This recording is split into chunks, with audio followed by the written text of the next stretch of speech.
जैसे कि हमने लास्ट एपिसोड में देखा, लू हेंगजी ने गलती से फ्रूट को खा लिया था। उसके बाद उससे पता चला कि ये फ्रूट काफी रेयर है, जो कि 500 साल में एक बार खिलता है। इन सभी चीजों को सुनने के साथ वो काफी डर चुका था। इसके साथ ही उसकी पावर भी काफी इंक्रीज हो गई थी। तो अब आगे इसके साथ ही अगर अपने लास्ट पार्ट नहीं देखा तो लिंक डिस्क्रिप्शन में मिल जाएगा। इस पार्ट की शुरुआत में लू हेंगजी अपने मन में कहता है, तभी तो मैं सोचूं आखिर इसे खाने के बाद मेरा दिमाग इतना फ्रेश क्यों हो चुका है, और इसके साथ ही साथ मेरी सुनने की शक्ति और मेरी पावर में काफी इंक्रीज हो चुकी है। अगर मैं स्पोकिंग को इसके बारे में पता चला तो वो मुझे काफी डांटेगी, और अगर मैंने उनसे माफी भी मांगा तब भी ये प्रॉब्लम सॉल्व नहीं होगी। इसके साथ ही मुझे इसके बारे में जानकारी नहीं थी, तो इसका ये भी मतलब हुआ कि मेरी भी कोई गलती नहीं थी। फिर वो एक गहरी सांसें लेने के साथ ही कहता है, जो भी होगा उसके बारे में अभी सोचना नहीं चाहिए, मुझे अपना पूरा ध्यान टेक्निक को सीखने में लगाना चाहिए। ये कहने के साथ ही वो जमीन पे बैठ चुका था। इसके साथ ही वो टेक्निक परफॉर्म करने लगता है, और कुछ समय प्रैक्टिस करने के बाद उसने स्नेक स्वॉर्ड के पहले लेवल को पार कर लिया था, जिस वजह से काफी खुश होता है। और कुछ समय के अंदर मिस बुकिंग भी आ गई थी। वो आने के साथ ही हैरान हो गई थी। वो अपने मन में कहती है, इसने तो कुछ समय के अंदर ही अपने कल्टीवेशन के रास्ते को शुरू कर दिया है। ऐसा लगता है कि ये कल्टीवेशन करने के लिए ही बना था। ये सब सोचते हुए वो काफी खुश हो गई थी। उसके बाद वो लू हेंगजी से पूछती है, आखिर तुम्हारी कल्टीवेशन कैसे चल रही है। अब वो सुनने के साथ ही उससे ग्रेट करते हुए उससे कहता है, आपकी वजह से मैं कल्टीवेशन कर पा रहा हूँ। इसके साथ ही मैंने अभी तक 4 टेक्निक में मास्टर हासिल कर ली है। उसकी बातों को सुनने के बाद वो उससे कहती है, तुम्हें ऐसा लग रहा है कि तुमने इस टेक्निक में मास्टर हासिल कर लिया, लेकिन जब यहाँ से तुम निकल जाओगे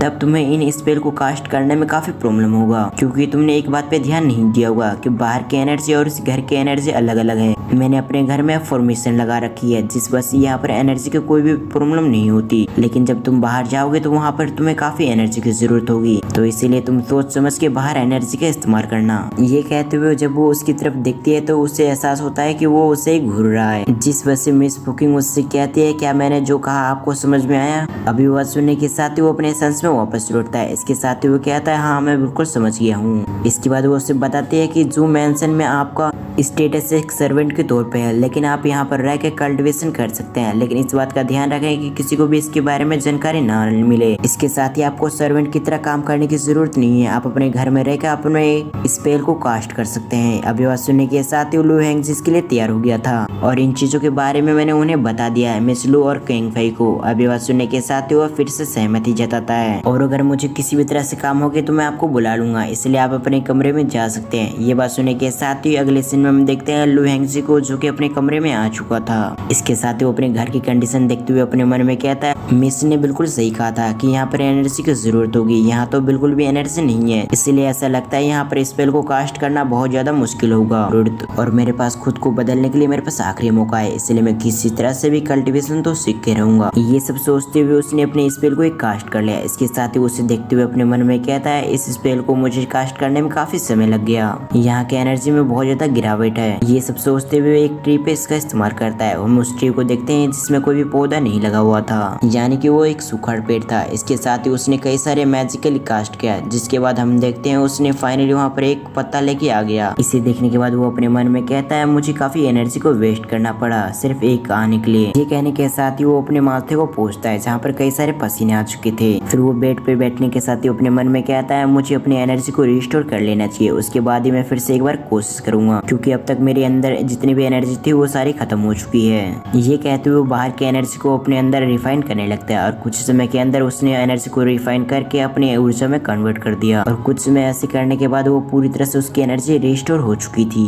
तभी उसने अपनी कल्टीवेशन को रोक दिया। इसके साथ ही वो अपने मन में कहता है, यहाँ पर जरूर कोई आ रहा है। इसके साथ ही वहाँ पर किसी की आवाज आती है। वो आवाज लू हेंगजी से कहता है, ब्रदर क्या आप यहीं पर हैं? ये कहते हुए वो दोनों फिगर अंदर आ चुकी थी। हम देखते हैं ये और कोई नहीं बल्कि मिस लू और कोंग फई थी। वो आदमी के साथ ही कहती है, हमें डर था कि आप यहाँ पर नहीं आए हैं, इसलिए हमें लगा कि आपको जरूरत होगी, इसलिए हमें यहाँ पर आपकी मदद करने के लिए आ चुके हैं। उनकी बातों को सुनने के बाद लू हेंगजी उन्हें धन्यवाद कहता है। इसके साथ ही वो कहता है, आप दोनों की वजह से मुझे यहाँ पर कोई प्रॉब्लम नहीं हुई। वैसे सच कहूँ तो आप दोनों ने पहले ही मेरी काफी मदद कर दी है, उसके लिए बहुत बहुत धन्यवाद। इसके साथ ही वो कहता है, आप दोनों काफी काइंड हार्टेड हैं। उसकी बातों को सुनने के बाद वो दोनों लड़की हंसने लग गई थी। इसके साथ ही वो कहती है आप बहुत ज्यादा स्वीट हैं। मिस लू आगे बढ़ने के साथ ही उससे बताते हैं कि आपको वाटर कंट्रोल टेक्निक को ज्यादा प्रैक्टिस नहीं करना, क्योंकि अगर आप बार बार ऐसे करते हो तो आपके हेल्थ पे असर पड़ सकता है। इसके बाद आप बीमार पड़ जाएंगे। अब ये बात सुनने के साथ ही लू हैंग्स इसके लिए तैयार हो गया था। इसके साथ ही वो कहता है आप बेफिक्र रहें, मैं इस टेक्निक को ज्यादातर इस्तेमाल नहीं करूंगा। एक बार फिर से मिस लू उसे बताती है कि आपको बताया नहीं कि मिस ने, अगर आप इस टेक्निक को ज्यादा देर तक इस्तेमाल करते हो तो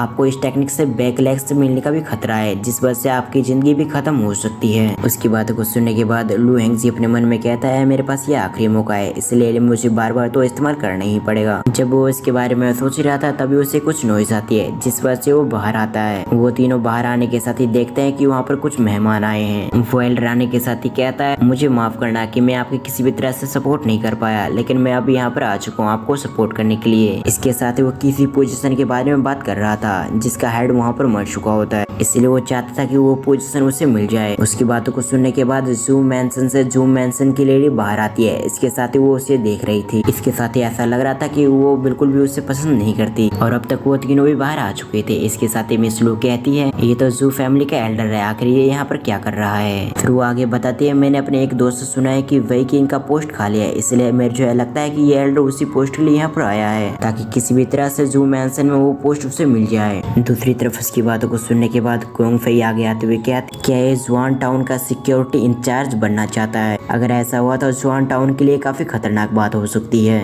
अब इधर हम जू फैमिली के एल्डर को देखते हैं जो कि आगे बढ़ने के साथ ही अपनी एनर्जी को रिलीज करने लग गया था। इसके साथ ही वो कहता है बाहर निकलो, मुझे तुमसे बातें करनी है। अब ये बात सुनने के साथ ही जू फैमिली का एल्डर वहाँ पर आ गया था, और वो भी आने के साथ ही अपनी एनर्जी को रिलीज करने लगता है, जिस वजह से हम देखते हैं उन दोनों की एनर्जी एक बराबर होती है और उनकी एनर्जी सबको इफेक्ट कर रही थी। इसके साथ ही लू हैंग अपने मन में कहता है ये इमोर्टल की पावर कैसी है, मुझे ऐसा लग रहा है कि मेरा कुछ समय के अंदर सर फट ही जाएगा, ये बहुत ज्यादा पावरफुल एनर्जी है, ये एल्डर जू फैमिली का बहुत ज्यादा पावरफुल है। तभी जू फैमिली का हेड आने के साथ ही कहता है आखिर तुम्हारी हिम्मत कैसी यहाँ पर एरोगेंटी दिखाने की, क्या तुम्हें अभी नहीं पता आखिर तुम जू मैंसन के अंदर हो, अगर मैं चाहूँ तो तुम्हें यहाँ से भगा भी सकता हूँ। तुम्हारी बातों से ऐसा लगता है कि तुम मुझे यहाँ पर धमकाने आए हो, अगर तुम मैं ऐसे धमकाते रहे तो मैं तुम्हारे 300 बच्चों को खत्म कर दूंगा, इसलिए तुम अपनी औकात में रहो, तुम ये मत बोलो कि तुम्हारी क्या औकात है। ये दोनों ऐसी बातें कर ही रहे थे तभी वहाँ पर एक और व्यक्ति की एंट्री होती है जो कि आने के साथ ही अपने एनर्जी को रिलीज करता है। इसके साथ ही वो कहता है मैंने जू फैमिली के हेड से पहले बात कर रखी है, इसलिए तुम इसकी फिक्र मत करो, मैं सिर्फ गलत फहमी हो चुकी है कि हम तुम पर दबाव डालने के लिए आए हैं, असल में हम उस सभी पोस्ट को हासिल करके दूसरे लोगों की मदद करना चाहते हैं जो कि उस पोस्ट का भी कोई भी उत्तराधिकारी नहीं है, जिस वजह से सभी काम रुक चुके हैं। की बातों को सुनने के बाद वहाँ पर एल्डर लेडी भी आ गई थी। इसके साथ ही वो हंसते हुए कहती है आप दोनों अंकलों को ऐसा रूड होने की जरूरत नहीं है। इसके साथ ही मैं आपको बता दूं आप जिस काम के लिए यहाँ पर आए हम इसे स्वीकार नहीं कर सकते, क्योंकि अगर ऐसा हुआ तो मैं फ्यूचर में पर्पल क्लाउड फॉर्मेशन नहीं बना पाऊंगी। इसके साथ ही जो मेरे डिसेबल रह गए मैं उसे कैसे फेस करूंगी। इसकी ये बात सुनने के साथ ही एक अंकल कहता है कि मैं मानता हूँ तुम बहुत ज्यादा टैलेंटेड हो, लेकिन इसका ये मतलब नहीं कि